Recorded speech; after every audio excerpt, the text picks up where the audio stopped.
एक गांव में एक मजदूर रहा करता था जिसका नाम हरिराम था। उसके परिवार में कोई नहीं था। दिन भर अकेला मेहनत में लगा रहता था। दिल का बहुत ही दयालु और कर्मों का भी बहुत अच्छा था। मजदूर था इसलिए उसे उसका भोजन उसे मजदूरी के बाद ही मिलता था। आगे पीछे कोई ना था इसलिए वो इस आजीविका से संतुष्ट था। एक बार उसे एक छोटा सा बछड़ा मिल गया। उसने खुशी से उसे पाल लिया। उसने सोचा आज तक वो अकेला था, अब वो इस बछड़े को अपने बेटे के जैसे पालेगा। हरिराम का दिन उसके बछड़े से ही शुरू होता और उसी पर खत्म होता। वो रात दिन उसकी सेवा करता और उसी से अपने मन की बात करता। कुछ समय बाद बछड़ा बैल बन गया। उसकी जो सेवा हरिराम ने की थी उससे वो बहुत ही सुंदर और बलशाली बन गया था। गांव के सभी लोग हरिराम के बैल की ही बातें किया करते थे। किसानों के गांव में बैल की भरमार थी, पर हरिराम का बैल उन सबसे अलग था। दूर दूर से लोग उसे देखने आते थे। हर कोई हरिराम के बैल के बारे में बातें कर रहा था। हरिराम भी अपने बैल से एक बेटे की तरह ही प्यार करता था। भले खुद भूखा सो जाए लेकिन उसे हमेशा भरपेट खिलाता था। एक दिन हरिराम के स्वप्न में शिव का नंदी बैल आया। उसने उससे कहा कि हरिराम, तुम एक निस्वार्थ सेवक हो। तुमने खुद की तकलीफ को छोड़कर अपने बैल की सेवा की है, इसलिए मैं तुम्हारे बैल को बोलने की शक्ति दे रहा हूँ। इतना सुनते ही हरिराम जाग गया और अपने बैल के पास गया। उसने बैल को सहलाया और मुस्कुराया कि भला एक बैल बोल कैसे सकता है। तभी अचानक आवाज आई, बाबा, आपने मेरा ध्यान एक पुत्र की तरह रखा है। मैं आपका आभारी हूँ और आपके लिए कुछ करना चाहता हूँ। यह सुनकर हरिराम घबरा गया। उसने खुद को संभाला और तुरंत ही बैल को गले लगाया। उसी समय से वह अपने बैल को नंदी कहकर पुकारने लगा। दिन भर काम करके आता और नंदी से बातें करता। गरीबी की मार बहुत थी। नंदी को तो हरिराम भर पेट देता था लेकिन खुद भूखा सो जाता था। यह बात नंदी को अच्छी नहीं लगी। उसने हरिराम से कहा कि वो नगर के सेठ के पास जाए और शर्त रखे कि उसका बैल नंदी सो गाड़ी खींच सकता है और शर्त के रूप में सेठ से 1000 मुहरे ले लेना। हरिराम ने कहा, नंदी, तू पागल हो गया है? भला कोई बैल इतना भार वहन कर भी सकता है? मैं अपने जीवन से खुश हूँ, मुझे यह नहीं करना। लेकिन नंदी के बार बार आग्रह करने पर हरिराम को उसकी बात माननी पड़ी। एक दिन डरते डरते हरिराम सेठ दीनदयाल के घर पहुंचा। दीनदयाल ने उससे आने का कारण पूछा। तब हरिराम ने शर्त के बारे में कहा।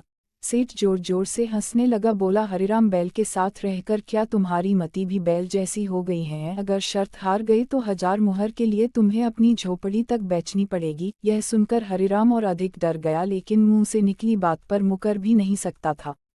शर्त का दिन तय किया गया और सेठ दीनदयाल ने पूरे गांव में ढोल पिटवाकर इस प्रतियोगिता के बारे गांव वालों को खबर दी और सभी को यह अद्भुत नज़ारा देखने बुलाया। सभी खबर सुनने के बाद हरिराम का मजाक उड़ाने लगे और कहने लगे कि यह शर्त तो हरिराम ही हारेगा।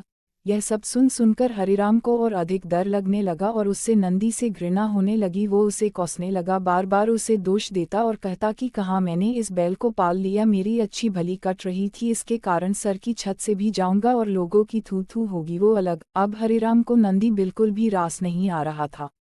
वह दिन आ गया जिस दिन प्रतियोगिता होनी थी। 100 माल से भरी गाड़ियों के आगे नंदी को जोता गया और गाड़ी पर खुद हरिराम बैठा। सभी गांव वाले यह नज़ारा देख हंस रहे थे और हरिराम को बुरा भला कह रहे थे।